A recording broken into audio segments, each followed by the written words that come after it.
El día de hoy vamos a hablar sobre neoplasias neuroendocrinas. Es una sesión larga, así es que por favor tómenlo con calma. Esta imagen nos representa una cebra en medio de el rosa. Ustedes saben que la mayor parte de las personas desafortunadamente que desarrollan cáncer tienen tumores muy frecuentes como el cáncer de mama, que está representado con listones rosas.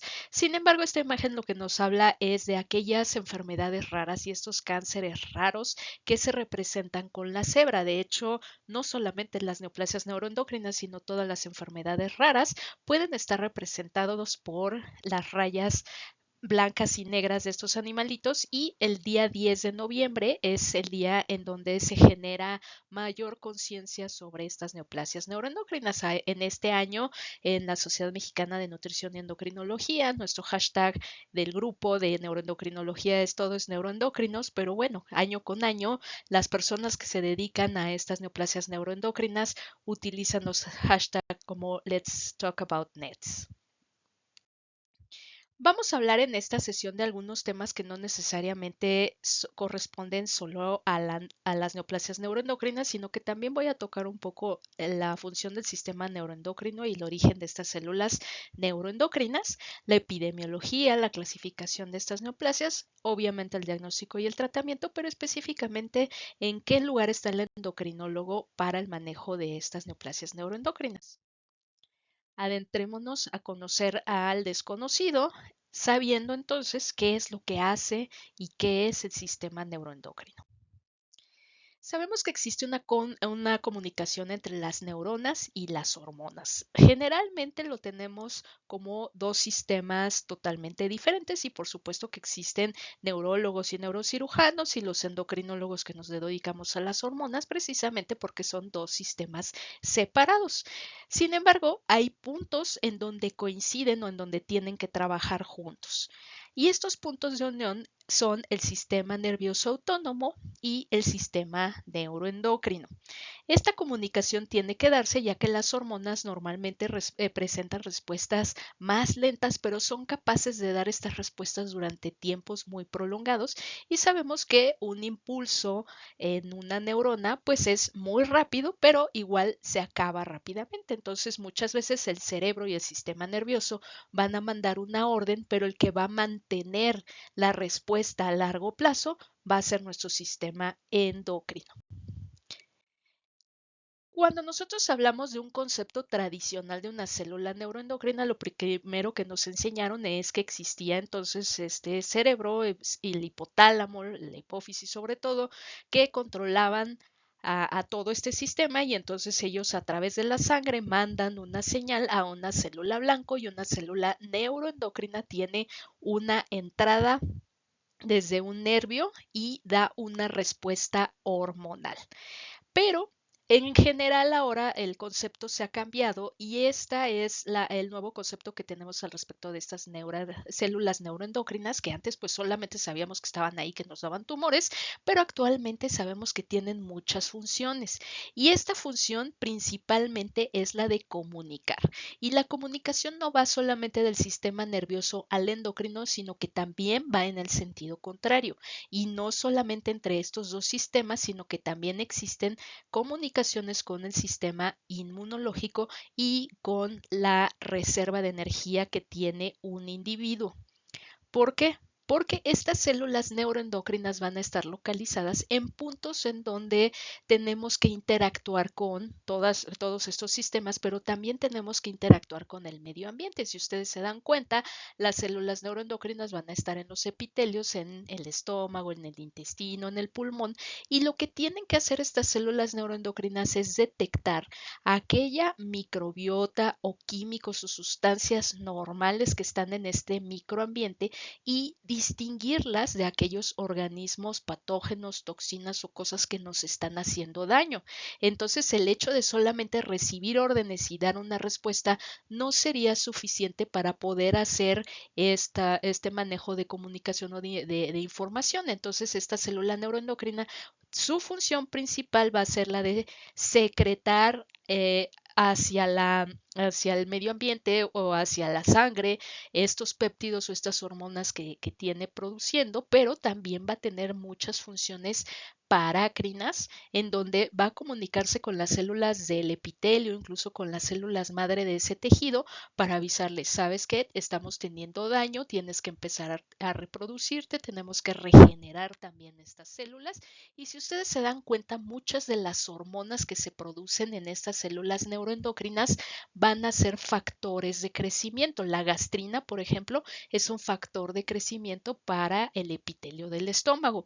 Y las señales que se mandan, que también pueden funcionar como citocinas o en las células neuroendocrinas pueden responder también a dichas citocinas, entonces van a permitir que en caso de que se esté teniendo un daño, por ejemplo, por un microorganismo, se puedan reclutar las células especializadas para defenderse de ese patógeno y por supuesto que todo eso va a requerir energía, a veces solamente en una cosa muy local, por ejemplo, si me eché un taco y se me quemó el estómago y pues ahí, de ahí no pasó la cosa, pero si mi taco además tenía amibas, pues entonces vamos a tener que echar a andar un montón de mecanismos para podernos defender de una infección y entonces todo el sistema, todo el cuerpo humano va a tener que movilizar energía hacia ese punto en donde está sucediendo la infección, evitar que se vuelva sistémica y que se desequilibre el cuerpo.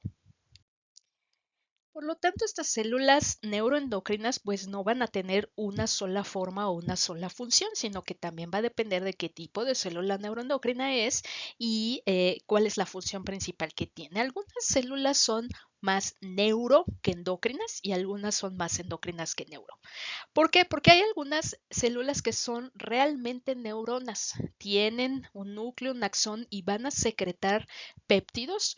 De la misma manera, estos péptidos en que lo haría una célula endocrina como de la hipófisis o de algún otro tipo, sin embargo, estas son neuronas, neuronas de verdad. Y esto es en donde el tipo de células que tenemos en el hipotálamo, en el sistema simpático y parasimpático, y claro que consideramos a las neuronas de estas zonas como células neuroendocrinas y son células que pueden originar tumores como los paragangliomas.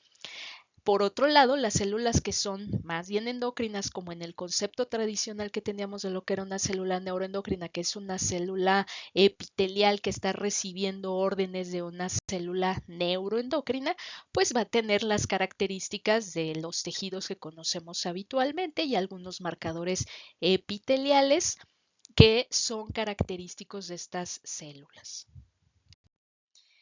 Y el concepto actual de la célula neuroendocrina entonces tiene estos dos grupos de células en donde la diferencia a nivel del microscopio es muy notoria, obviamente, la diferencia entre una neurona y una célula que no es una neurona. Sin embargo, ambas van a tener vesículas, las neuronas van a tener vesículas mucho más pequeñas, vesículas sinápticas, las glándulas van a tener vesículas un poco más grandes que tienen estas hormonas que conocemos tradicionalmente o péptidos que conocemos como hormonas y la cromogranina, pero muchos otros de los marcadores neuroendocrinos van a estar presentes y su función en esta comunicación es lo prioritario. Vamos a la segunda parte. ¿De dónde vienen estas células y por qué las estamos clasificando en el mismo grupo si están en diferentes lados, tienen formas diferentes, funciones diferentes? La mayoría de las células neuroendocrinas van a proceder de la cresta neural y del ectodermo y se consideran células epiteliales. Si recordamos, las células de la cresta neural están en la parte posterior del embrión y van a migrar hacia partes más anteriores dependiendo de lo que se necesite. Sin embargo, la cresta neural y el ectodermo también van a dar origen a muchas otras estructuras con funciones diferentes. Estas células llegan a un tejido específico, por ejemplo, al intestino, al pulmón, y ese órgano ya se está formando a partir de otras células y esas otras células están recibiendo sus propias señales de diferenciación y de tú tienes que ser un alveolo y tú tienes que ser un vaso sanguíneo y así, ¿no? Pero estas células proceden de otro sitio y traen su propia indicación o su propia información. Sin embargo, esa información se adapta a la del tejido en donde se va a desarrollar. Entonces, eso nos hace que no sea exactamente igual, no tenga la misma forma una célula neuroendocrina en el pulmón que en el intestino. Por ejemplo, en el pulmón las células neuroendocrinas se encuentran en donde se dividen los bronquios y una de las teorías actuales es que sirven para censar, son quimioreceptores para determinar cuando algo en el medio ambiente nos está lastimando, entonces echar a andar una serie de respuestas locales para defender al pulmón. Y precisamente es por eso que tienen tantos nombres, porque pues primero se descubrieron en cada uno de sus órganos que en el pulmón, por ejemplo, las llamamos células de Kulczycki porque pues eran diferentes a las otras células que había en el pulmón y lo mismo sucedió en cada uno de los órganos. Había ahí un porcentaje de células que habitualmente es menos del 1% en todos los órganos que tiene características diferentes a las demás células, pero que en ese momento inicial no nos habíamos dado cuenta de que en realidad eran el mismo sistema neuroendocrino, el mismo tipo de célula, el del pulmón que el del intestino, pero que en cada lugar tenían una función diferente. Y eso nos explica que las neoplasias neuroendocrinas puedan suceder en prácticamente cualquier sitio a donde pueden llegar estas células. Se considera que la mayor parte de las neoplasias neuroendocrinas van a suceder a nivel gastroenteropancreático porque tenemos muchas más células, mucho tejido ahí. En segundo lugar, a nivel broncopulmonar y en otros sitios pueden ser mucho menores, pero pueden presentarse incluso en órganos que no consideraríamos como endocrinos y mucho menos como neuroendocrinos. Probablemente las suprarrenales nos suenen como a un órgano neuroendocrino o la hipófisis como el franco órgano neuroendocrino y decimos, bueno, pues es que ¿por qué me está saliendo un tumor neuroendocrino en otros sitios en donde podría sonar tan raro como cervix o próstata en donde se presentan estas neoplasias? Ahora pasaremos a la cuestión epidemiológica. La incidencia de estas neoplasias ha ido incrementando. Alrededor de los 70 se reportaba que era una en 100,000 personas por año las que iban a desarrollar este tipo de neoplasias. Aquí hablamos de todos los tumores neuroendocrinos y en el rojo vemos las gastroenteropancreáticas. En ambas se ha visto a partir de los 80 un incremento continuo en la incidencia y en la mayor parte de los textos actuales se está reportando entre 5, 6, 7 en 100,000 personas, que bueno, pues sigue siendo poco frecuente, pero pues finalmente se ha incrementado de manera exponencial este diagnóstico. ¿Por qué? Bueno, pues la mayoría de ellos han sido no funcionantes, es decir, ahora estamos detectando más las neoplasias que no producen hormonas o no producen un cuadro clínico, a diferencia de antes que solamente se detectaban los síndromes carcinoides francos o los insulinomas grandotes. Y estos números nos deben de interesar porque, por ejemplo, la incidencia de diabetes mellitus tipo 1 es solamente 1.4 por millón de personas en un país por año. Y la acromegalia, algo que nosotros vemos muy frecuentemente también en la consulta del hospital, es también en casos por millón. Aquí estamos hablando en casos por 100,000. Eso representa una cantidad mucho mayor de neoplasias neuroendocrinas, muchísimo mayor que estas otras enfermedades de las que hemos escuchado más. ¿En dónde están esas neoplasias? Bueno, pues muchas las van a detectar gastroenterólogos, oncólogos, otros especialistas, no necesariamente los endocrinólogos, pero esos pacientes existen. Y realmente no sabemos si el incremento en la incidencia es real. Probablemente estos números ya existían desde hace mucho tiempo, pero pues no teníamos la manera de hacer el diagnóstico de las neoplasias neuroendocrinas en tumores muy pequeños o no sabíamos qué hacer si encontrábamos una neoplasia que probablemente era neuroendocrina y la clasificábamos de una manera diferente. No había consenso entre los patólogos, en los endocrinólogos y demás. Así es que muy probablemente no van a llegar, no va a seguir incrementándose infinitamente esta incidencia y tampoco parece ser algo ambiental, sino simplemente ahora estamos llegando al diagnóstico con mayor frecuencia. Dentro de la epidemiología, nosotros tendríamos que ver cuál es el paciente clásico que vamos a tener. Sin embargo, en estos casos, pues no hay tal cosa como el paciente clásico. tenemos dos grupos diferentes de pacientes, unos que son los casos esporádicos, que son la mayoría, y un pequeño porcentaje de pacientes que tienen neoplasias hereditarias o cuadros sindrómicos. Si nosotros hablamos de un paciente clásico espontáneo, la mayoría de estas neoplasias también van a presentarse en una edad avanzada como cualquier otra neoplasia y muchos de los síntomas van a estar asociados al crecimiento del tumor, puesto que muchas de ellas van a ser no funcionantes y entonces no todas van a estar asociadas al cuadro clínico clásico. Y ese crecimiento del tumor en el intestino, en el páncreas, en el pulmón, pues nos va a dar síntomas más bien asociados a la bola, no a las hormonas. Y entonces por eso es que podemos presentar, considerando que la mayoría están en intestino o en páncreas, van a tener dolor abdominal, pérdida de peso, ictericia, náusea y vómito, y en un porcentaje importante, como un 30%, pueden encontrarse como primera manifestación las metástasis y después tenemos que buscar el tumor primario. Esto obviamente no aplica igual para otras neoplasias que también se consideran neuroendocrinas como los feocromocitomas y paragangliomas. También estamos muy acostumbrados a pensar que el feocromocitoma y el paraganglioma a fuerza se tienen que presentar con hipertensión, palidez y cefalea. Esos son los funcionantes, pero también la mayor parte de los feocromocitomas y paragangliomas van a ser no funcionantes y pudieran llegarse a presentar como una bola, que es lo que sucede en los paragangliomas en el cuello. En la hipófisis, lo mismo, que también ahora se incluyen los PIT-NETs dentro de la clasificación de neuroendocrinos, aunque esto todavía no es muy socorrido. Y, por ejemplo, el cáncer medular de tiroides, pues normalmente no vamos a tener una sintomatología diferente a la de un nódulo tiroideo, aunque sí hay algunos casos en donde el exceso de producción de calcitonina se va a parecer a un síndrome carcinoide. Pueden tener eritema, pueden tener diarrea, pueden tener dolor abdominal, pero no es lo habitual. Si nosotros leemos los textos, y esto es lo que generalmente se pregunta o se cuestiona cuando estamos dando una clase o en un examen o lo que sea, es ¿cuáles son los síntomas clásicos? Bueno, pues los síntomas clásicos también van a depender del tipo de hormona que se esté produciendo.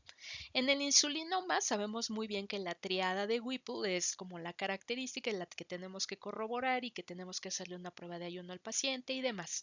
El síndrome carcinoide, de eso vamos a hablar en una sesión diferente, pues también tiene algunas características entre comillas clásicas y cada una de estas neoplasias puede tener un cuadro clínico que se considera bastante preciso si nosotros solamente leemos el libro. En la vida real no es así, porque resulta que la mayor parte de los síndromes hormonales o los síndromes de hipersecreción hormonal van a tener frecuencias diferentes y puede haber algunos factores comunes. Por ejemplo, el dolor abdominal se puede presentar en todos ellos, la diarrea y la náusea o el vómito también. Entonces, el hecho de que un paciente tenga dolor y diarrea progresiva y eritema facial, pues no necesariamente va a ser carcinoide, síndrome carcinoide. Puede darnos el mismo síntoma, un exceso de calcitonina como les mencionaba o algún otro de los tumores. Sin embargo, por frecuencia debemos de sospechar primero en el síndrome carcinoide llamado típico. Dentro de los funcionantes, el que sigue después como síndrome es el insulinoma y en tercer lugar el gastrinoma. Si nuestro tumor no cumple los criterios habituales para eso o las pruebas son negativas, entonces se procede a descartar algunas otras neoplasias, pero generalmente no se pide todo un panel de hormonas cuando encontramos un tumor neuroendocrino por la muy baja probabilidad de que se trate de una neoplasia de un tipo diferente. Entonces, diarrea, primero vemos síndrome carcinoide y hasta el último vemos si es bipoma o no. En cuanto a las clasificaciones, les voy a hablar de las de las que utilizamos más frecuentemente, que es la patológica, que es la de la OMS. Cualquier enfermedad, si nosotros queremos hacer una clasificación, va a poder variar esa clasificación dependiendo de qué es lo que estamos buscando. Los tumores o las neoplasias neuroendocrinas más bien se pueden clasificar por el sitio de localización, por si es funcionante o no funcionante, por la diferenciación, por los hallazgos de patología, por si está avanzado o no. O sea, hay un montón de formas en las que se pueden clasificar estas neoplasias y eso es una de las cosas que hace a veces confuso el comunicarse entre diferentes especialistas porque pues cada quien va a tener una prioridad. Entonces, por ejemplo, un cirujano pues si no, probablemente no le vaya a interesar si el tumor está produciendo insulina o no. Él lo que necesita saber es si está en el páncreas y si lo va a poder quitar o no. Y entonces estas clasificaciones, muchas de las clasificaciones tienen su origen dependiendo del especialista que lo está tratando o de para qué estás usando esa clasificación. Y actualmente se busca unificar una clasificación para hablar el mismo idioma todos. Lo que se aboga es decirle adiós al término carcinoide. Seguimos hablando de síndrome carcinoide y corazón carcinoide como manifestaciones de una enfermedad, pero ya no se habla de tumor carcinoide. Este término, que fue acuñado por Siegfried Obendorfer hace más de 100 años, lo hicieron pensando en que estas neoplasias parecen cáncer, parecen tumor, pero no necesariamente se comportan como el cáncer habitual. Entonces le puso ese nombre de carcinoide o parece cáncer, pero no es cáncer.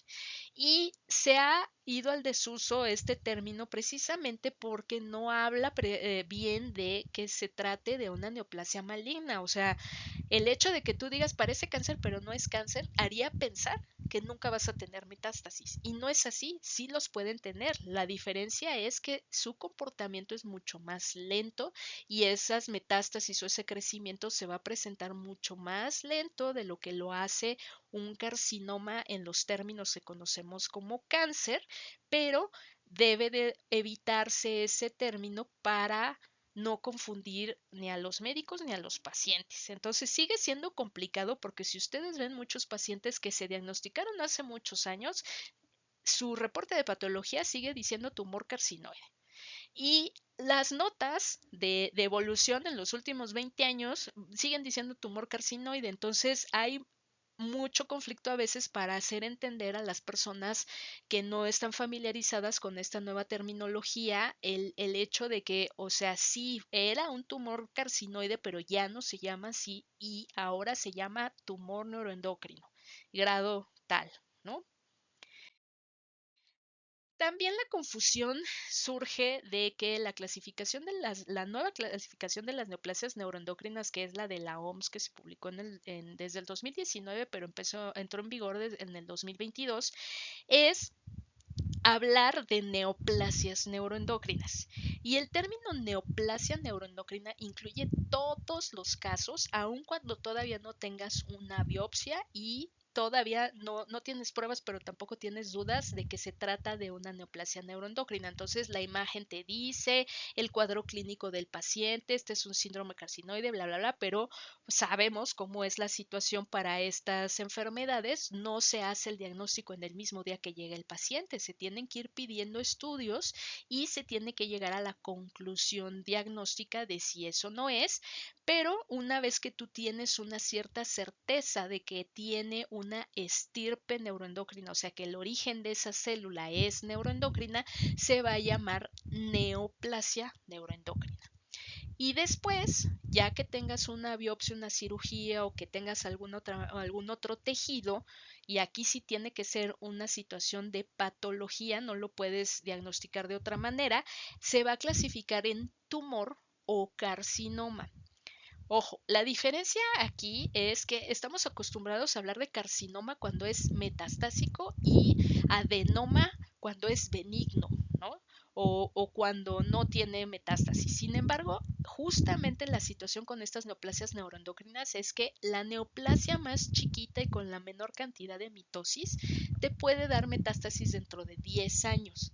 Entonces, no puedes sentarte tranquilamente y decirle al paciente que su neoplasia era totalmente benigna y que ya se la quitaste. En algunos casos pudiera parecer que sí, pero la condición actual es que no lo hagas, porque hay muchas veces que el paciente de hecho regresa 10 años después con una metástasis de un tumor que tú le quitaste diciéndole que era benigno. ¿no? Pero entonces, esta diferenciación de cuando es tumor, porque la palabra clave aquí es tumor contra carcinoma, aquí no es adenoma contra carcinoma, sino tumor, la hace la diferenciación de la célula, o sea, qué tanto se parece la célula de ese tejido al tejido original, qué tanto se parece ese tumor a una célula de islote pancreático o de intestino o lo que sea, ¿no? Neuroendocrina de intestino.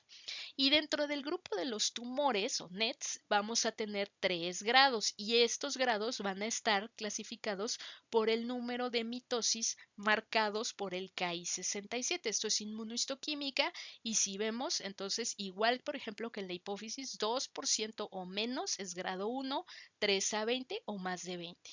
Si ustedes se ponen a pensar en cómo se comporta voy a decirlo entre comillas porque no es que este no sea de verdad, pero un cáncer de verdad, o sea, un cáncer agresivo, maligno, de esos que todo mundo le teme de que en 6 meses te mueres y adiós y no hay nada que hacer, el 100% de las células se están reproduciendo. Eso pasa, por ejemplo, con los glioblastomas multiformes que se están reproduciendo y creciendo rapidísimo, o una neoplasia muy maligna va a tener un Ki-67 muy alto. En endocrino en general y en neuroendocrino estamos acostumbrados a ver Ki-67 muy bajitos, que no es lo habitual en la oncología. El carcinoma neuroendocrino entonces tendría que estar poco diferenciado. Eso quiere decir que no se parece a una célula neuroendocrina del tejido de donde la sacaste y siempre va a ser grado 3. Entonces, eso significa que siempre va a tener más del 20% de Ki-67. ¿Qué pasa si te dicen, es que es un carcinoma con un Ki-67 del 5%?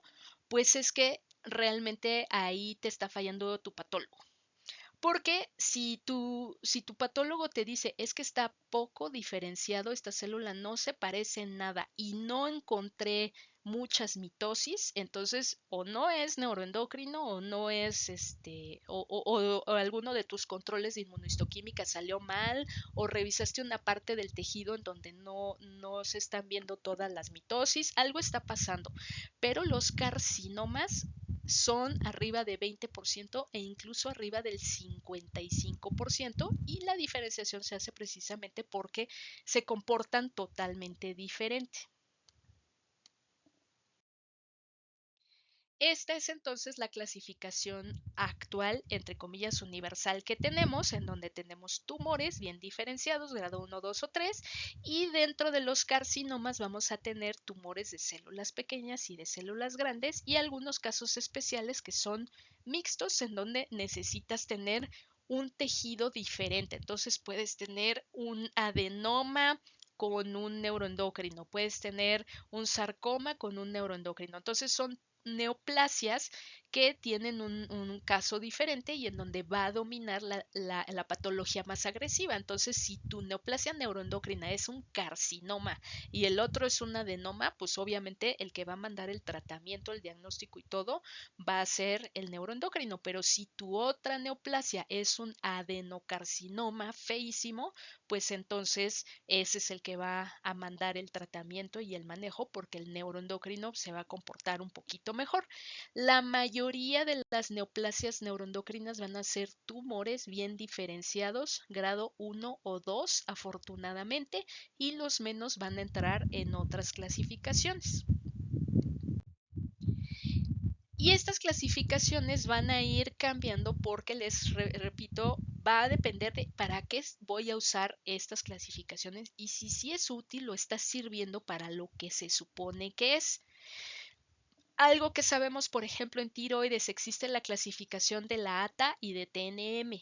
La clasificación de la ATA nos dice el riesgo que tiene de recurrencia esa neoplasia y el TNM nos dice cuál es el riesgo de morirte por esa neoplasia. Entonces, cada una de ellas te va a dar un riesgo diferente y a lo mejor en una el TNM te va a marcar bajo, pues que bueno, no tienes tanto riesgo de morirte, pero sí tienes riesgo de que te vuelva a salir el tumor. Y algo parecido ha pasado con las neoplasias neuroendocrinas. En este caso, esta ya es una publicación de hace más de 10 años, pero que me sirve para explicarles precisamente esto. Las clasificaciones que tenemos van a ir cambiando y probablemente esta clasificación vaya a chafear después. Porque la clasificación de la OMS que teníamos en el 2010 y que era como la más favorecida en aquel entonces, no alcanzaba a distinguir la sobrevida, o sea, los que estaban súper bien diferenciados o los que estaban súper mal diferenciados, pues era claramente diferente el grupo de la sobrevida de cómo te iba a ir, pero los grupos intermedios no había realmente manera de que tú supieras si el caso iba a progresar, si se iba a morir por la enfermedad, no sabías nada, ¿no? O sea, como que había una gran cantidad de pacientes en donde no podías decirles qué iba a pasar usando esta clasificación. Y en aquel entonces, INETS, que es un grupo multidisciplinario europeo que se dedica al estudio de estas neoplasias, hizo su propia clasificación, esta en especial es para páncreas. Hizo su propia clasificación y la diferencia aquí era el tamaño y el número de los ganglios afectados. Porque el TNM lo que hacía era que te pedía que a fuerza tuvieras un tamaño de tumor y una cantidad de ganglios para decir que ibas a avanzar y pues no había tanto problema. Y no había tanta correlación. En realidad lo de INETS lo que vieron es que estos tumores son traidores y que puedes tener un insulinoma chiquito, un bipoma chiquito y un montón de metástasis. Entonces, que el tamaño del tumor inicial y los ganglios que estás evaluando realmente no es el que hace la diferencia, sino más bien en qué sitios están esos ganglios o el de qué tamaño características son, ¿no? Entonces, en este momento, estas dos clasificaciones que estaban peleando por decir yo soy la mejor, pues resulta que en ese momento esta clasificación para estas neoplasias resultó mejor que la otra. Y lo mismo tiene que ir sucediendo para la clasificación de la OMS. En este momento la clasificación de la OMS tiene una función más epidemiológica. Lo que busca la OMS es que se registren todos los casos, o sea, que sigamos incrementando esa curva de incidencia, no porque nos guste tener más pacientes, sino porque así se pueden obtener más recursos para estudiar y tratar a los pacientes. Pero no es una clasificación con una base biológica clara hasta ahorita. Entonces hay muchas cosas que todavía tiene que demostrar esta nueva clasificación a lo largo de los años para decir si se va a quedar o no. Y por eso es que probablemente saliendo de la residencia ustedes van a tener que aprender esto de nuevo. En el diagnóstico, estamos acostumbrados como endocrinólogos también a pensar que los laboratorios y la bioquímica es lo que mandan. Y eso sucede en la mayor parte de las cosas endocrinológicas, pero aquí no estamos hablando de endocrinología, estamos hablando realmente de oncología y estamos hablando de un área que se comporta de manera normal en todo. Y eso es muy triste porque para uno como endocrinólogo, pues si no puedes confiar en tus biomarcadores, pues no haces nada, ¿no? Bueno, no es que no hagas nada, pero finalmente sí te frustra y ya no sabes qué hacer si no tienes un laboratorio que te diga si hay o no hay y con esto voy a tomar una decisión y si sube 5 puntos le subo la medicina y si baja 10 puntos se la quito. Eso no se puede hacer en las neoplasias neuroendocrinas, tristemente, pero aún así tenemos que saber de los marcadores tumorales. Y los marcadores tumorales no es la excepción. Lo mismo sucede para cualquier biomarcador. Eso significa cualquier marcador que nos hable de en qué situación está una enfermedad en un momento determinado. Entonces, un biomarcador perfecto tendría que tener todas estas características. En el caso de los tumores, solamente las neoplasias neuroendocrinas la producen. Se puede sacar en sangre, en orina, en pelo, en saliva, o sea, es muy fácil de obtener.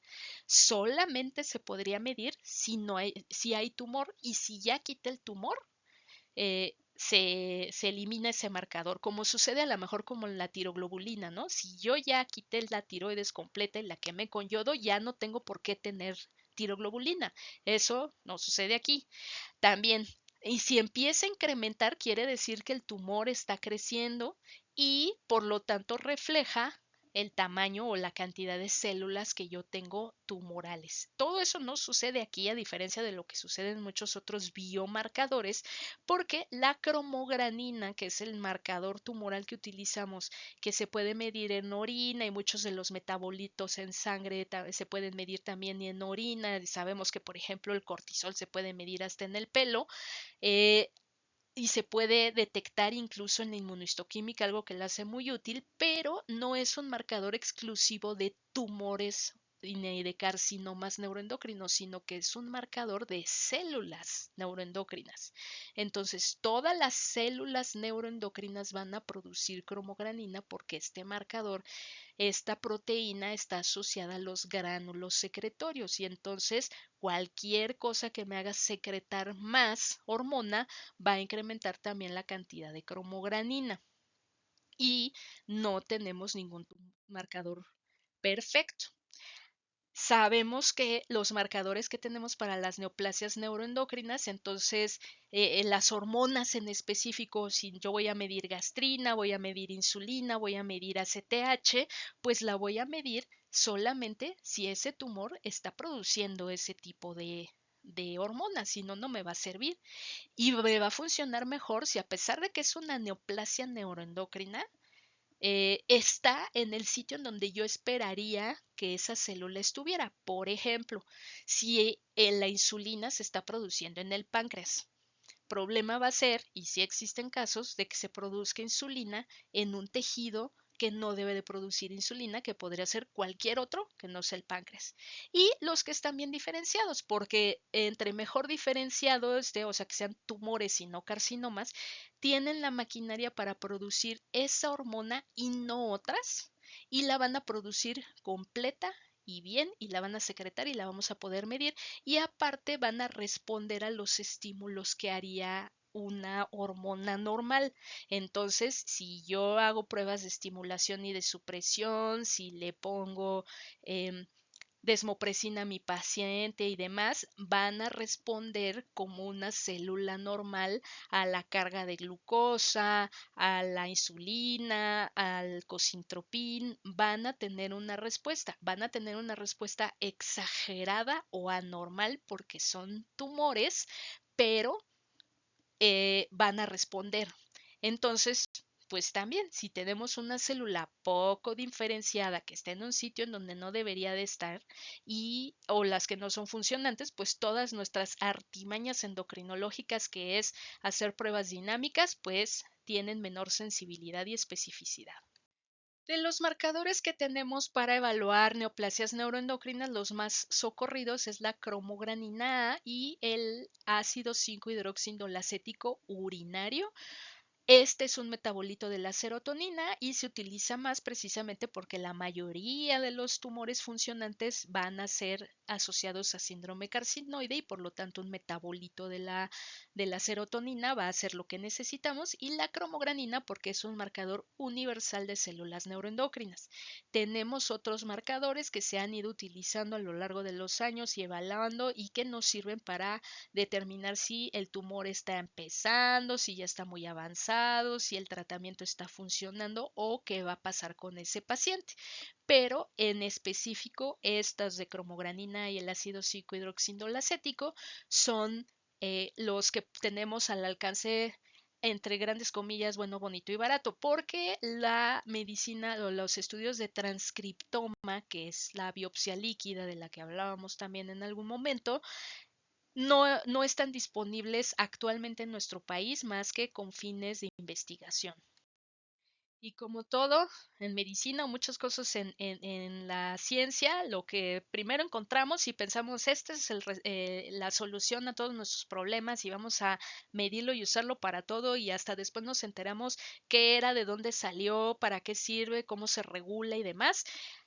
Pues ya vimos que este marcador que era la panacea, pues no está sirviendo gran cosa, pero también se están haciendo estudios sobre la cromogranina. En general es una proteína muy, muy grande, pero tiene pedacitos más pequeños que sirven para otras enfermedades o que se están estudiando su participación o de para qué sirve la cromogranina y que por lo tanto pudieran llegar a servir como biomarcadores no solamente para neoplasias neuroendocrinas, sino para otras enfermedades a futuro. Lo que quiero que quede claro de esta información no es que se sientan deprimidos y digan, pues no hay nada que hacer, sino que entiendan que en realidad no se pueden diagnosticar las neoplasias neuroendocrinas con una sola prueba. Si tienes una neoplasia neuroendocrina poco diferenciada, que está avanzada y demás, el incremento de este biomarcador muchas veces es por lo menos 3 veces arriba del límite de lo normal, te va a apoyar con mucha frecuencia el diagnóstico de la neoplasia neuroendocrina.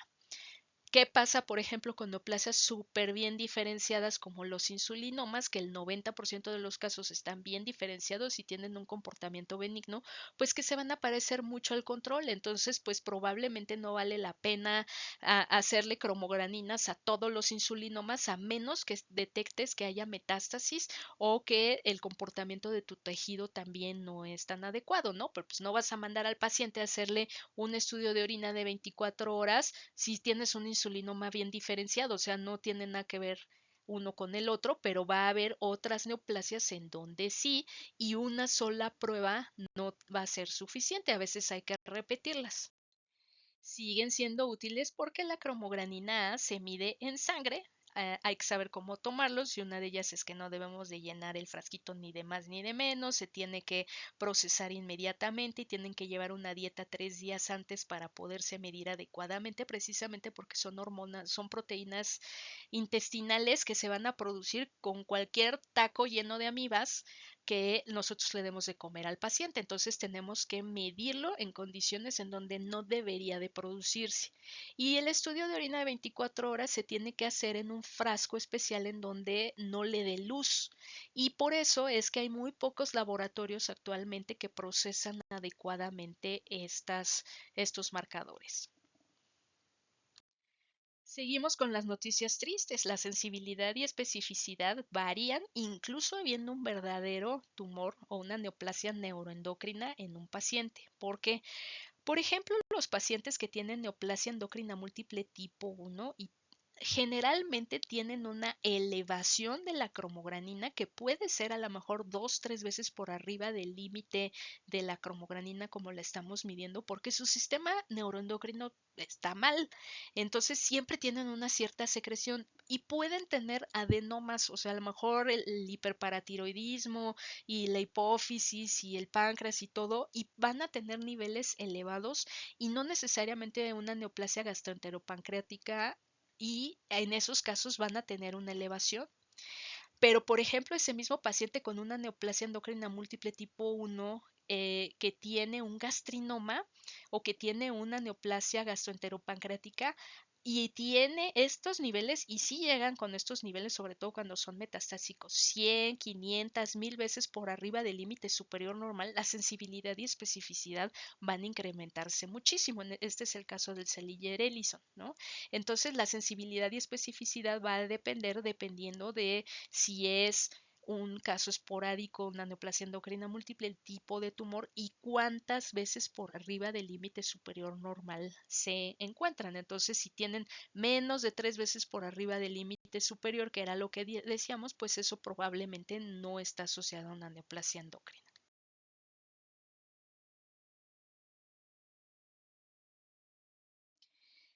En medicina, cuando hablamos de imágenes o de estudios de imagen, tenemos normalmente dos tipos, una que son las imágenes anatómicas y otra las funcionales.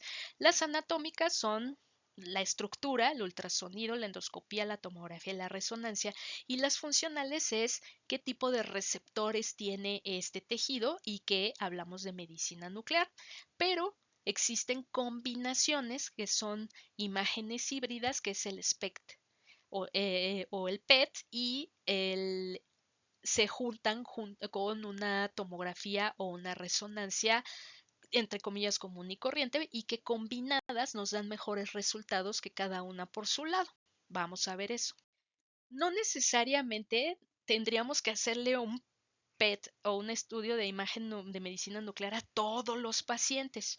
Sí es un estándar, pero necesito hablarles de lo que hacemos los que no tenemos PET disponible mañana, tarde y noche. La tomografía es el estándar de oro, pero de imagen anatómica nada más. Y sí estamos hablando de una imagen de tomografía que no es común y corriente porque tiene que cumplir ciertos requisitos. O sea, si tú mandas a un paciente tomografía de abdomen y lo mandas a un laboratorio, lo más seguro es que no cumpla estos requisitos. Entonces, tiene que ser un tomógrafo multidetector. Estos son los detectores de un tomógrafo. El rayo de luz viene desde arriba y no nada más se va en línea recta, sino que se dispersa en diferentes ángulos y va a depender de cuántos detectores tienes. Si tú tienes, por ejemplo, 844 detectores, pues vas a tener 844 imágenes y vas a cubrir un ángulo específico del tejido cuando haces este tipo de imágenes. Los tomógrafos multidetector y que son ya la mayoría de los tomógrafos en México van a multiplicar la cantidad de detectores que tienes en el mismo o un poquito más de espacio, pero esta cantidad de imágenes que se obtiene es mucho mayor y no es solamente el decir tengo muchas imágenes, sino también la posibilidad que tienen los de imagen para poder juntar estas imágenes y hacer reconstrucciones tridimensionales o poder jugar con eso de que tú puedas verlo de atrás, de adelante, de arriba, de ponerle colores y todo eso, también depende de que sea multidetector. Entonces sí te da más imágenes, te da cortes más finos, pero también te da la posibilidad de usar softwares diferentes para que el de imagen te pueda dar una imagen más bonita. Tiene que ser contrastada, eso obviamente va a limitar a las personas que no pueden usar el medio de contraste y es dinámica. Quiere decir que tienen que hacerse varios cortes. Primero, uno sin contraste, una fase arterial que va en los primeros segundos y una fase venosa que va más o menos al minuto. Entonces, en realidad te pasan varias veces por el tomógrafo para obtener 14.592 imágenes sin contraste, 14.592 imágenes arteriales y demás, y luego se puedan comparar unas con la otra. Cortes delgados. Eso significa que si tú estás buscando un insulinoma, no vas a pedir una tomografía de todo el abdomen, vas a pedir cortes delgados de páncreas, vas a pedir cortes delgados de suprarrenales, vas a pedir cortes, obviamente que si es un síndrome carcinoide y puede estar en cualquier parte del intestino, pues sí, ¿no? Pero si estás buscando en un órgano específico, no necesitas tomar tanto tiempo ni tanto medio de contraste para que el estudio se haga como debe de ser y con lesiones que midan más de medio centímetro, una sensibilidad mayor de 90% se puede lograr cumpliendo estos requisitos y también no es tan caro como una resonancia ni un estudio de medicina nuclear y sí se pueden utilizar para compararse en el tiempo y decir si el tumor está estable o no. Aquí lo que vemos es la arteria aorta sin medio de contraste. Si ustedes se dan cuenta, aquí está muy blanco porque está pasando el medio de contraste en una fase arterial y finalmente la fase venosa o fase portal ya empieza a eliminarse ese medio de contraste. Y en esto que vemos aquí, esta bolita, este chipote, este es el páncreas. En este estudio en especial estamos hablando de un carcinoma neuroendocrino, se estaba poco diferenciado, pero aún así se parece al tejido del páncreas, a diferencia de lo que sucede con un adenocarcinoma, que desde el principio, desde la primera toma, te das cuenta de que esa cosa no es páncreas. Y en la fase arterial, entonces, cachas que hay una diferencia en la velocidad a la que capta. O sea, el páncreas normal ya está captando el medio de contraste y hay un pedacito que todavía no. Y en la fase en la que ya se está perdiendo el medio de contraste, y estamos hablando, les digo, 50 segundos, este tejido sigue sin captar el medio de contraste, aquí ya se empieza a disminuir. Si comparan aquí lo brillante que está esto contra esto, también ya está empezando a bajar, pero este sigue sin captar. Estos son los cortes dinámicos. ¿Qué pasa con un adenocarcinoma? Pues se ve feo desde el principio, se sigue viendo feo después y al final se sigue viendo todavía peor, ¿no? Entonces, un buen imagenólogo puede ver en qué momento está sucediendo esto y por lo tanto darnos una sugerencia, así que sugieren una neoplasia neuroendocrina. Obviamente sin el tejido no lo podemos asegurar. Para que se ubiquen un poquito, si ustedes encuentran el vaso, siempre ahí hay una arteria, esta es la aorta, y pegada a la arteria esplénica, ahí acostadito sobre la arteria esplénica, ahí está el páncreas y la cava está de este lado, el hígado y la vesícula, pero esto que se queda pegado y que no siempre se puede ver completo porque el páncreas se tiene que ver en diferentes cortes, pues ustedes ya se pueden dar cuenta de cuál es el páncreas y cuál no. El ultrasonido endoscópico es una variante de la endoscopía en donde se pega aquí el ultrasonido y aparte tenemos la posibilidad de agregar o de meter una aguja fina para tomar biopsias y esto nos va a permitir hacer estas aproximaciones en las neoplasias neuroendocrinas del estómago, por supuesto, y de hecho la mayoría del estómago se detectan así, y las primeras partes del duodeno, pero si ustedes se fijan, el páncreas está pegadito aquí. Esta parte está totalmente adyacente al duodeno y la colita del páncreas se va a ir hacia la parte de atrás. Entonces, dependiendo de la anatomía del paciente, la parte intermedia, la cabeza del páncreas, se va a poder también alcanzar a ver e incluso biopsiar con un ultrasonido endoscópico. Y aquí pues no está la imagen, pero también el hígado está muy cercano, entonces algunos de los lóbulos del hígado pueden llegarse a revisar con un ultrasonido endoscópico y se pueden detectar lesiones hasta de 1 milímetro dentro del tubo digestivo, ¿no? Y también algunas veces en el páncreas y demás, pero es mucho mejor para evaluar los tejidos que vemos ahí. Por supuesto que ya no nos va a servir para partes más inferiores del tubo digestivo o estas partes del páncreas que ya no alcanzamos a detectar. Y otra función importante que tenemos es que se pueden poner sondas o se puede poner analgesia, o sea, se pueden hacer muchos procedimientos con un ultrasonido endoscópico para ayudar a la situación general del paciente y que no necesariamente solamente diagnóstico. La imagen funcional o de qué receptores tiene está basada en que las neoplasias neuroendocrinas van a tener receptores de somatostatina, principalmente tipos 2, 3 y 5. Este, que es una imagen de indio 111 pentatriótido, es el que se conoce como Octreoscan. Marca Octreoscan. Entonces, no todos los rastreos con octreótidos son octreoscanes, solamente los que se hacen con el indio 111 de la marca Octreoscan, porque incluso hay otras marcas genéricas de indio 111, por supuesto. Y el estándar de oro actual de rastreos con octreotide para neoplasias neuroendocrinas no usan el indio 111, sino que usan el galio 68. Es un galio diferente al que se utiliza para evaluar a los pacientes que tienen fiebre de origen desconocida y demás. Y está pegado también a octreotide. Si ustedes ven, este es el mismo paciente con los dos procedimientos. En realidad hay muchísima diferencia en cuanto a la definición, la cantidad de lesiones que se pueden evaluar y demás. ¿Cuál es la diferencia? Que el indio 111 se puede preparar en un ciclotrón y se transporta a un hospital. El galio no se puede transportar porque tiene una vida media muy cortita, entonces si lo fabricas, lo tienes que usar ahí en unos minutos. Entonces solamente los lugares que tienen su propio ciclotrón pueden usar el galio y tomar estas imágenes. Ambas son imágenes planares con octreótido, pero pues nada que ver una con la otra. Cuando combinamos entonces el SPECT o el PET, la diferencia es que tú cuando tienes un ciclotrón vas a hacer un PET y cuando eres pobre vas a usar el SPECT. Lo que haces es que tienes un tomógrafo que te toma una imagen anatómica, tienes tu rastreo con tecnesio, con con tu radiofármaco de pobre y lo que obtienes es un software que te ayuda a fusionar estas dos imágenes y darte una combinación de ambas imágenes en donde te dice, es que si hay bola, es una bola físicamente presente que capta.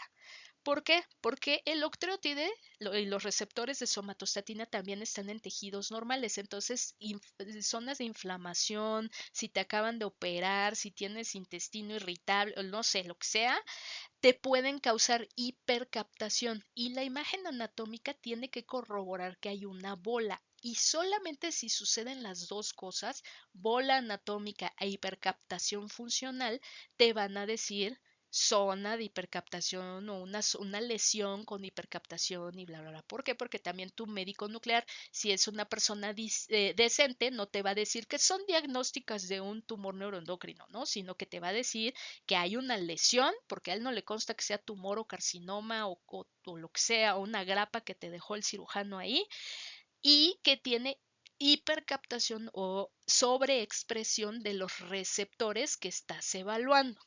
Entonces, sí existe la manera de hacer estos specs, pero se requiere el software y pues eso es algo que se tiene que hablar con el médico nuclear. ¿Qué tanta posibilidad tenemos? No tenemos un ciclotrón, pero sí podemos hacer un spec y estas imágenes, pues cualquiera de nosotros lo puede leer hasta sin ser imagenólogo.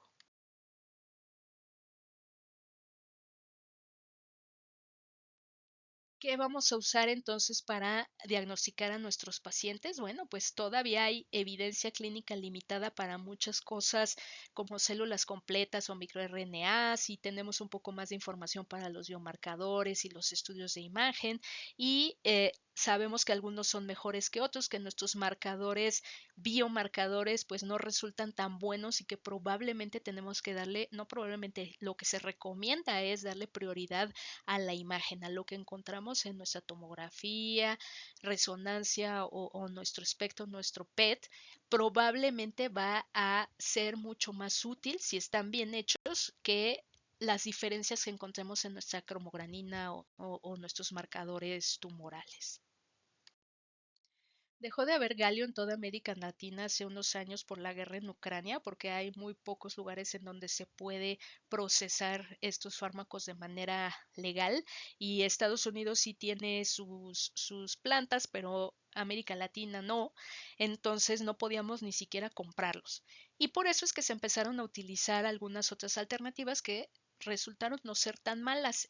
Cuando no tienes un ciclotrón y un PET, y qué es lo que hacemos muchas veces en el hospital, lo que utilizamos es tecnesio 99, que se llama Heineck TOC, y que se puede combinar con el SPECT-CT. Vuelvo al punto, estos fármacos se pueden fabricar en otro lado que si tiene su ciclotrón, lo empacan y se lo llevan al hospital para que podamos hacer nuestros estudios. Tienen mucho mejor efecto que pues el rastreo con indio 111, que es el que a veces está disponible, y entonces pues actualmente ya se favorece el utilizar el tecnesio combinado con el SPECT siempre que haya posibilidad. Si no tienes el tecnesio o el Heineck TOC, pues entonces aunque se usar el indio, pero ver justamente esa posibilidad de que se combine con el SPECT-CT. Y cuando sí hay un PET, pero no teníamos galio, hay un flúor 18 que no es glucosa, sino que es AIF nota-octreotida, o sea, también es un análogo de somatostatina y que tiene buena respuesta también comparable con la del galio y que era de lo que teníamos disponible hasta hace unos meses, pero que son algunos de los pacientes que hemos tenido últimamente han llegado con estudios de este tipo y que tiene un buen desempeño. ¿Sirve en estos casos hacer el tradicional rastreo con glucosa? En general, no. ¿Por qué? Porque hablamos nuevamente de células muy bien diferenciadas. Vimos que el 73% de las neoplasias neuroendocrinas van a acabar siendo tumores y no carcinomas, que por estar muy bien diferenciadas van a tener entonces muchas características de una célula normal y eso incluye que su tasa de reproducción y su metabolismo es muy lento. Entonces, cachar una neoplasia neuroendocrina con glucosa, pues tiene bajas probabilidades, no cero, en medicina nunca es cero. ¿Qué pasa? Muchas veces los pacientes, como vimos, van a diagnosticarse por la metástasis, no porque encontraste primero el tumor y tu tomógrafo te dijo que parece neoplasia neuroendocrina y entonces lo vio el endocrinólogo y le mandó a hacer el estudio correcto, no, sino que va a llegar el paciente con una bola en el hígado y no saben qué es y es mucho más probable que se trate de un adenocarcinoma. Y para hacer un adenocarcinoma pues y diagnosticarlo y estadificarlo, sin duda se va a necesitar un estudio con glucosa, que es lo que se hace en la mayoría de las neoplasias. Si capta y es una neoplasia neuroendocrina, entonces ahí es cuando estamos en problemas, porque no debería de hacerlo. Lo que se ha visto es que la mayor parte de las neoplasias neuroendocrinas van a captar entonces con análogos de somatostatina y con el estándar del galio 68 y que si captan, entonces van a ser probablemente grado 1 o grado 2. Que si captan en los dos, porque hay gente rica que se puede hacer los dos estudios y países ricos que les mandan a hacer los dos, si captan los dos en las mismas lesiones, quiere decir que algunas células están mejor diferenciadas que otras y probablemente hay algunas células o por lo menos un grupo de células que esté más reproduciéndose más rápido y que probablemente el Ki-67 va a ser más alto cuando tú tomes esa biopsia.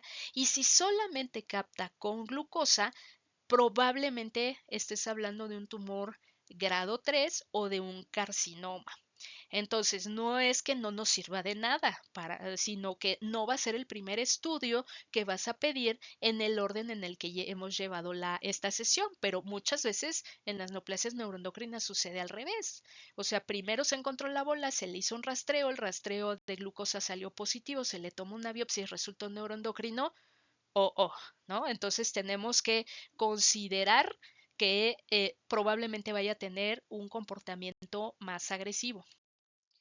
¿Por qué podría captar los dos o por qué pasa esto? Pues porque muchas neoplasias, no nada más las neuroendocrinas, pero en las neuroendocrinas es como muy característico, hay un fenómeno de flip-flop o de desdiferenciación. O sea, a lo mejor sí empezaste como una célula bien diferenciada, bonita y que te pareces mucho a una célula normal, pero eventualmente entre los tratamientos que se han recibido, entre las exposiciones que hemos tenido a otras cosas, se van desdiferenciando y entonces se va disminuyendo la cantidad de receptores de somatostatina y vas teniendo un mayor metabolismo. La idea en general es que los bien diferenciados normalmente siempre son bien diferenciados y los poco diferenciados horribles siempre fueron poco diferenciados, pero sí hay evidencia de que algunas neoplasias pueden progresar desde bien diferenciadas hasta moderadamente diferenciadas e incluso algunas hasta poco diferenciadas. Esto se relaciona con el incremento del Ki-67, con el incremento del metabolismo y con la necesidad de utilizar otros fármacos. Y ya casi acabamos. Para el tratamiento hay pocas guías. En realidad la mayor parte de las guías como que incluyen a todas las neoplasias juntas, diferenciadas y poco diferenciadas, funcionantes y no funcionantes. Específicamente para las neoplasias funcionantes, las últimas guías que habíamos tenido eran muy viejas, consensos o revisión de la literatura. Ahorita les voy a enseñar las nuevas guías que por fin salieron en el 2023. También las previas tenían muy bajo nivel de evidencia porque si había pocos tumores o neoplasias neuroendocrinas, ¿cómo los ibas a meter a un ensayo aleatorizado doble ciego de casos y controles? Que además, si tu paciente va a vivir 15 años, ¿en qué momento vas a medir una buena respuesta, no? Entonces siempre fue muy complicado hacerlo. La manera en la que se ha evitado resuelto ese asunto es que se están juntando casos de varios países para hacer los protocolos. Entonces han incrementado ya los niveles de evidencia. Sigue habiendo conflictos entre especialistas, entre especialidades más que entre especialistas, y eso sobre todo cuando no hay equipos multidisciplinarios que trabajen con estas neoplasias, porque se necesita abatir el ego y trabajar en equipo y un montón de cosas que la mayor parte de los médicos especialistas no sabemos hacer. hacer y decir, bueno, yo no soy el especialista más importante en este caso, pues definitivamente no va a ser la opción principal para mucha gente, ¿no? Entonces, por eso es que hay muchas personas que no quieren trabajar en estos equipos multidisciplinarios, pero eso nos permite áreas de investigación, que siga habiendo avances y darnos cuenta de que en realidad no importa si le das primero el tratamiento A, B, C, D, sino que tienes que dar lo que tienes disponible con la mayor cantidad de consenso posible y no hacerte pato con los síntomas del paciente. Los grupos más actualizados en esta área es ESMO, que son predominantemente, o sea, la sociedad es predominantemente de oncólogos, pero los autores de estas guías son de todo, de medicina, de endocrino, oncología, de cirugía y demás. Y INETS, que también es un grupo europeo, o sea, ambos son grupos europeos que han ido publicando guías basadas en evidencia y la evidencia que ellos mismos están generando. Y les repito, en Europa esto se ha dado bastante bien porque pues cada país es un país, pero al final de cuentas toda la comunidad europea está trabajando como si fueran un gran país y eso les está permitiendo también trabajar más fácil con sus bases de datos y generar estudios porque realmente no están peleando. Por ejemplo, los de Holanda son súper expertos en terapia con radionúclidos y en Francia utilizan más los análogos de somatostatina y los italianos tienen un gran equipo de oncólogos, entonces cada uno tiene como sus fortalezas y realmente no están peleando de yo soy mejor que tú para manejar estas neoplasias, sino que cada quien está aportando su información para lograr el objetivo que es generar una guía de manejo, de diagnóstico y de manejo específico con buenos resultados. Esta es una de las gráficas de las guías de ESMO que fue del 2020 y hacen una distinción entre las neoplasias en intestino delgado, en páncreas y los carcinomas. Como vemos aquí, no se están incluyendo absolutamente todas las neoplasias neuroendocrinas ni todos los casos. Las guías están hechas para tratar de evaluar los casos más frecuentes, ¿no? Entonces, pues no siempre van a abarcar a todos nuestros pacientes. Algo importante y de lo que les decía que muchas veces podemos llegar a entrar en conflictos porque nosotros como endocrinólogos no estamos acostumbrados a ver cosas tan horribles, es el hecho de que los análogos de somatostatina, que en realidad es lo único que podemos aportar en este caso porque sabemos manejarlos muy bien, solamente están indicados para NETs grado 1 y algunos grado 2 si tienen un Ki-67 bajito. Todo lo demás es quimioterapias, terapias blanco y demás. Entonces, muchas veces para uno que sabe que ese paciente va a vivir los siguientes 20 años, pero que la quimioterapia le va a destruir la vida, pues a veces te cuesta un poquito de trabajo aceptar esa decisión. Sin embargo, es evidencia, o sea, realmente sí hay un cierto número de estudios en cada uno de ellos y la consideración de eliminar el análogo de somatostatina es porque ellos consideran que en realidad no hay tanta evidencia para decir que los no funcionantes sí van a mejorar mucho y que sí se van a complicar si no les das un buen tratamiento desde el principio. Estamos hablando de terapia médica porque para todas estas guías, siempre que puedas quitar el tumor, hay que quitarlo. Es el tratamiento principal igual que en hipófisis. En específico, hablan sobre el síndrome carcinoide y aquí también hay una diferencia importante. Ellos consideran que solamente se le tiene que dar el análogo de somatostatina a aquellos que demostraron tener receptores de somatostatina. Entonces, para los oncólogos es indispensable que tengas un rastreo con nucleótido positivo, o sea, zonas de captación de rastreo en el rastreo para poderles dar los análogos de somatostatina. Si el rastreo no capta, aunque sea síndrome carcinoide, ellos optan por otros tratamientos. Y les repito, muchas veces uno, pues es que es lo único que tenemos para darle al paciente. Y sabemos que si tú no le das algo al paciente de aquí a que lo ven en oncología, pues van a pasar 2, 3 meses y el paciente se puede morir, ¿no? Pero idealmente, y estamos hablando de hospitales en donde se encuentra todo el mundo en el mismo lugar y la comunicación es inmediata, se sesionan estos casos, se presenta toda la información y entonces yo digo que esto, yo digo que el otro, yo digo que acá y entonces en ese momento se decide el tratamiento y qué se va a ir agregando. En específico, no hablan de ningún otro cuadro de producción hormonal.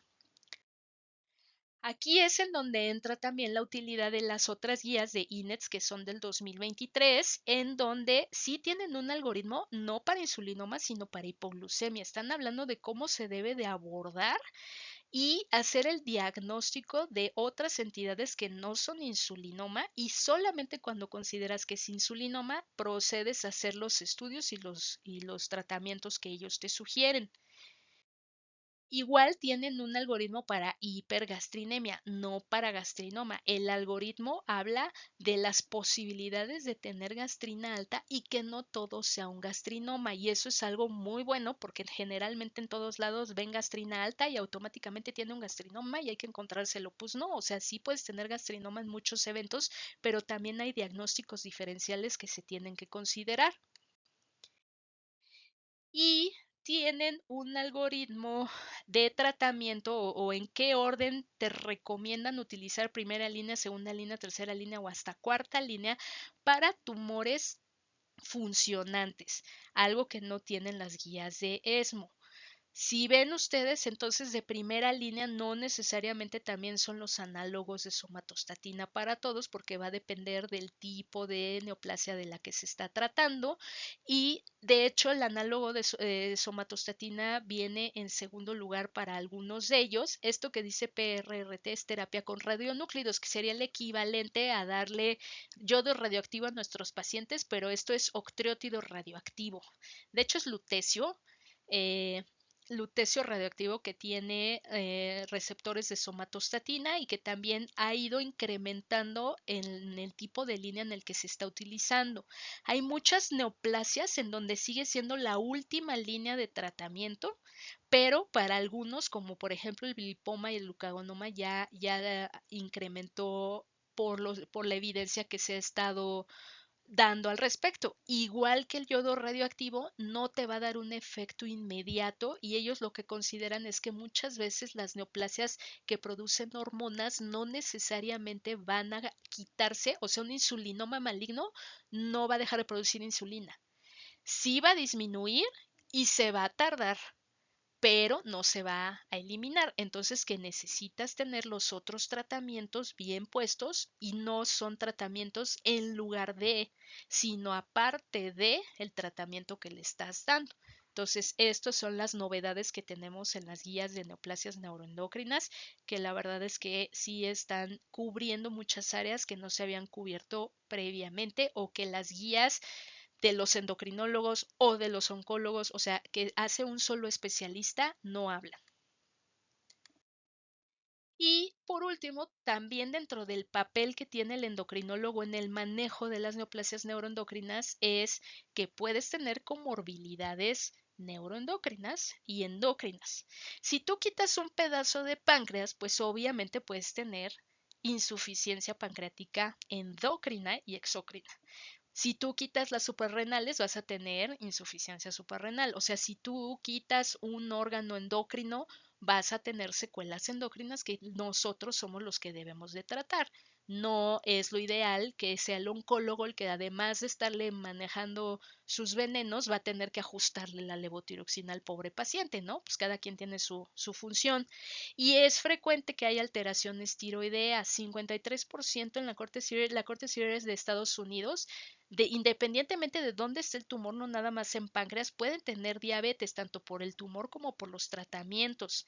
Osteoporosis, porque pues, si estás teniendo diarrea y estás perdiendo vitaminas, pues también vas a tener esos problemas y muchos de los tratamientos y las enfermedades te pueden dar dislipidemia. Entonces, entre más comorbilidades tengas, mayor comorbilidad va a tener tu paciente y estas comorbilidades deben de tener pues el manejo habitual de esas comorbilidades porque todavía no llegamos a tener guías de suplementación de vitamina D para neoplasias neuroendocrinas y de manejo de nosumab en neoplasias neuroendocrinas. Eventualmente probablemente las vamos a tener, pero la recomendación es no te olvides de que tu paciente le quitaron un pedazo de páncreas y debes de atenderlo.